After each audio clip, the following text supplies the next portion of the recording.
Chapter 9. Cassidy Hughes. Thursday, September 7th, 1:11 a.m. Cassidy woke to the sound of voices whispering, coming from somewhere in the room. When she opened her eyes, the light from the TV was strobing on, off, casting the room from bright to pitch black over and over in unequal measures. The picture on the screen was nothing but snow.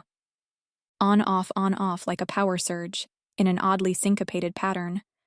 The effect on her head was disorienting. Cassidy rose from her bed and the room spun. On, off, and then... nothing. The TV stayed off and the room was utter blackness. She put her hands out in front of her, trying to feel her way to the bedroom door. If she could make it to the kitchen, she could find a flashlight in the junk drawer. She moved slowly, unfamiliar with her surroundings, hoping she wouldn't stub her toe or knock something over and wake everybody up. As her hand touched the doorknob, the room went bright again, and the TV blared back to life. She whirled around to see the snowy screen, something she hadn't seen since cable went ubiquitous. Beneath the sound of the TV's white noise, she heard whispering, like the sound of a man saying something. She walked toward the television, then lowered her face toward the speaker to listen closer to the whispering. The man was saying the same thing over and over, as if a recorded loop. 11. Suddenly, a shape appeared, overlapping the snow like a ghosted image from a 1950s broadcast or something. A man's face, barely visible, speaking the same word over and over. A chill went through her, as if she were somehow seeing a ghost or message from the distant past. 11. The TV went dark, returning the room to pitch black and dead silence. Cassidy reached her hand out again, finding her way to the bedroom door. Her hand lowered, found the knob, then opened it.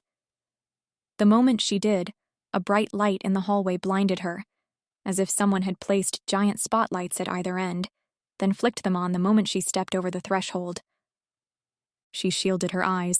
The light was so bright, so pervasive and stinging, that even closing her eyes couldn't keep the brightness at bay.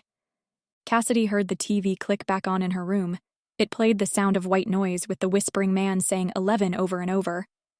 But he was soon drowned out by another sound. A scream from Emma's room. "Emma!"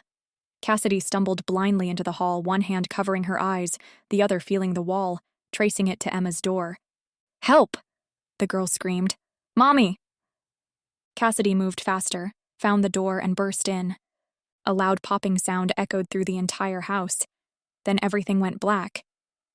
Cassidy woke to an infomercial on the TV and saw that the time on the clock beside her bed was blinking 12 o'clock in its soft blue LED display.